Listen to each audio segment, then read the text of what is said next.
My name is Brandon Rice. I'm the chef and owner of Ernest Restaurant in San Francisco, California. We should open up later this year, probably in about a month and a half or so. And in this video, I'm going to walk you through how to reheat and finish your meal. So the first thing we're going to want to do is to set our oven to 350 degrees Fahrenheit, no fan. If you're doing a fan, do like 325 with the fan on. And right here, I have a pot of water that's filled about 1.5 inches from the top that I'm heating up over a low heat, okay? So I personally have preheated my oven and preheated my water. So in your kit, you're gonna find a short rib that's in a bag like this. It's a Cryovac bag. These short ribs have been cooked for 24 hours at 70 degrees Celsius.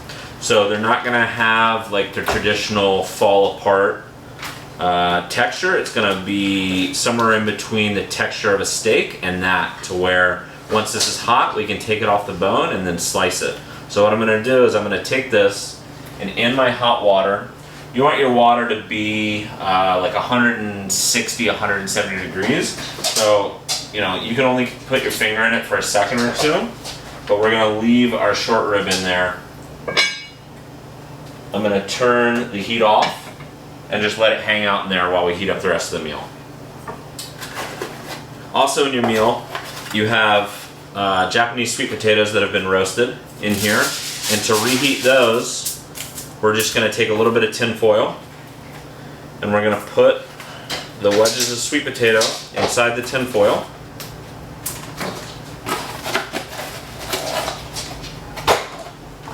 And then we're gonna close that up.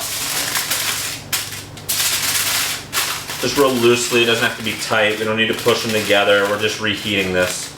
And you can go ahead and you can drop this down in your 350 degree oven. In with the sweet potatoes is some whipped miso honey butter, and that's gonna be to finish the potatoes when they come out of the oven. So we can just go ahead and put that to the side for now. Okay, while our short rib heats up and our sweet potato heats up, we're gonna go ahead and assemble the other sides that come with this meal. The first one being the chopped salad. In here you'll find chicories, little gems, cabbage, different types of brassicas, figs, beets, grapes, just kind of everything that's fresh and in season right now at the market. Along with that, you have a red curry ranch and you have a crunchy puffed grains to finish the top. So what we're gonna do is we're gonna take this salad out of the box and put it into a mixing bowl.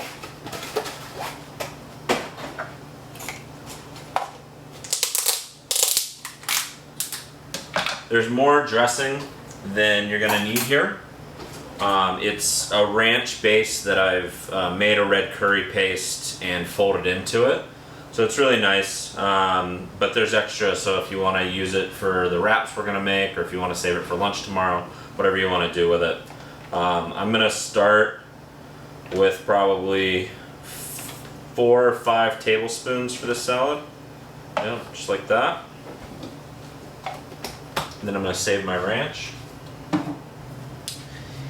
In your bag, you also have finishing salt, which I'm gonna season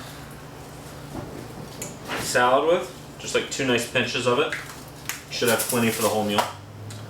And then we're just gonna toss this salad. It's great, there's lots of textures in this, lots of different flavors. This is a cool time to cook, not only cook, but be eating as well, because all of summer is turning into fall, which is always a fun time of year. So after your salad's completely mixed up, we're gonna take a small bite of it, make sure it's seasoned. Great. Have a large bowl here that we're going to transfer the salad into to serve it. So just don't be afraid to get in there.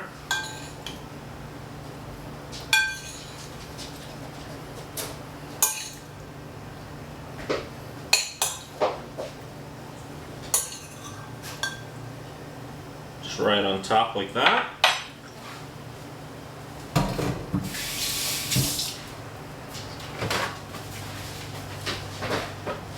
And then To finish this, we're gonna put our puff grains and seeds on top. There's sorghum, fried garbanzos, pumpkin seeds, sunflower seeds, and nutritional yeast in here. So it should just add another level of texture to the salad. Okay. And there is your California chopped salad. Along with your salad that we just put together, you have a container that has Boston lettuce and shiso leaves in it, and then you have a cup container that has a bunch of different types of pickles in it. For this, all you're going to want to do is transfer your lettuce and shiso to a plate. If you'd like to, just kind of lay it out, just kind of like such. Just kind of fan it out so everybody can grab whatever they want, kind of like such. And then you can just lay in some shiso leaves to that, just so you get that difference in there. There should be more than enough lettuce and shiso leaves for this whole meal. So you've just got your Boston lettuce and your shiso. So we're going to sit that to the side, so that's ready for our meal.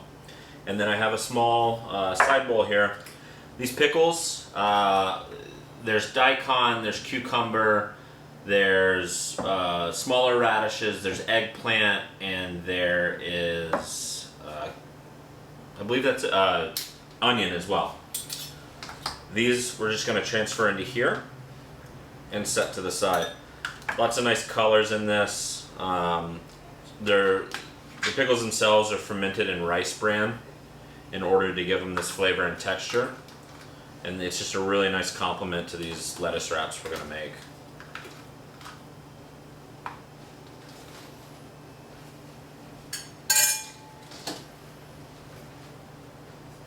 Alright, so there's our pickles on the side.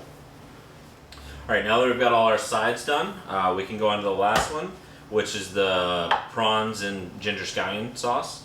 They are prawns with ginger scallion, Chinese chives, and Chinese celery, all sauteed in a wok together.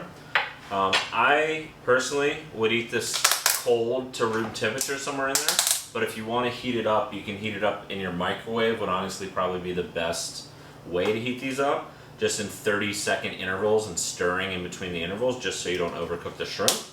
But for me, I'm going to eat them cold to room temperature, somewhere in between there, because I think it'll be a nice contrast with the hot short rib and the cold prawns.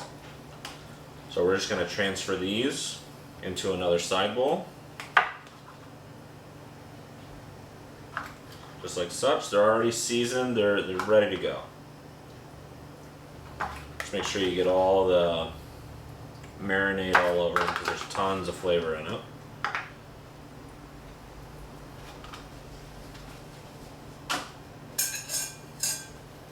So here you have your ginger scallion prawns. Alright, now that we've got all our sides together, we're going to go ahead. Our sweet potatoes are hot, so I'm going to reach into my oven. I'm going to grab my sweet potatoes. I'm going to go ahead. I'm going to open up the tin foil, and then I'm going to transfer them to our serving vessel. Along with these, as we talked about, we're going to finish them with this miso honey butter. So taste it before you use it. Put as much or as little as you'd like to put on here. But I would just take an offset after it's tempered and just kind of slather it on these, just so it melts all over it. You get a lot of flavor from it.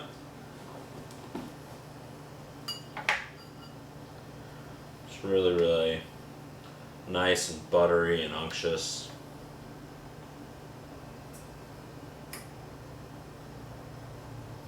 So I used about a third of what's in your container. You can save this, put it on biscuits for breakfast, you can try it on pancakes maybe. And then just to finish the top of these potatoes, we're just going to do a little bit of salt. But as I said, taste your butter first, as much or as little salt as you want.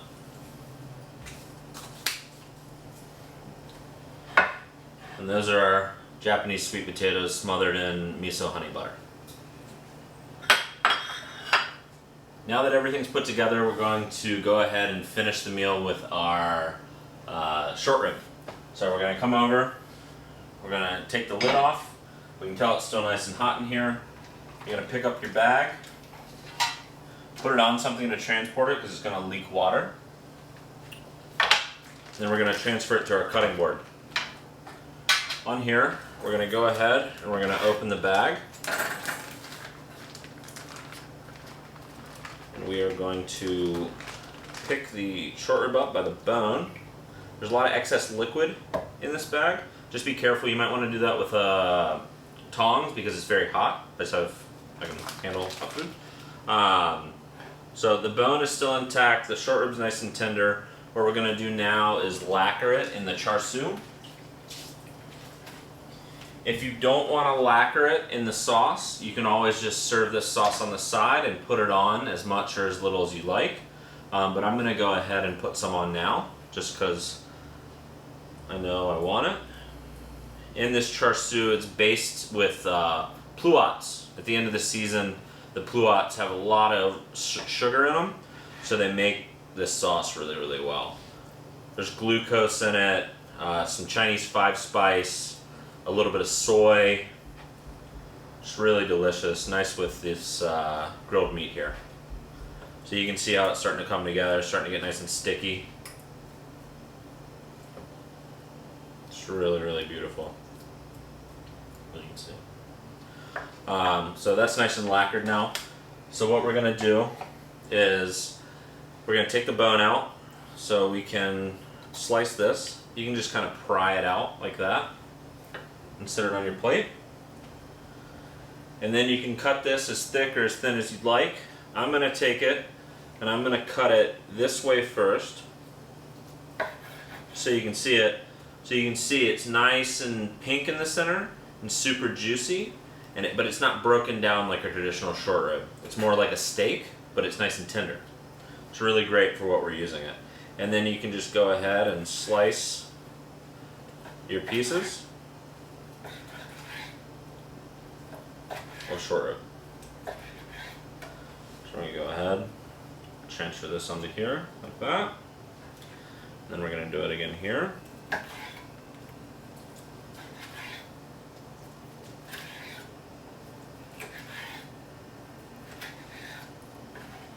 And transfer that onto here as well.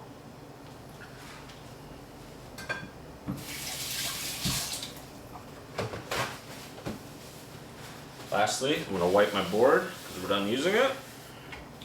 And I'm just going to do a little bit more of the char siu on top just to finish it.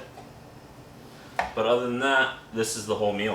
Other than your cheesecake, which you can have for dessert. Or you can have it before your meal, whatever you want to do. Just right on there, like that. So it's like nice and sticky and beautiful. Okay. So you have your char siu short rib, your ginger scallion prawns to go along with it, your California chopped salad, your pickles, Japanese sweet potato with miso honey butter, and then your Boston lettuce with shiso. The idea being, you pick up your Boston lettuce with a piece of shiso, you put some char siu in it, you put some prawn in it, you put some pickles in it, you roll it up and you eat it. Super delicious. I hope you enjoy it.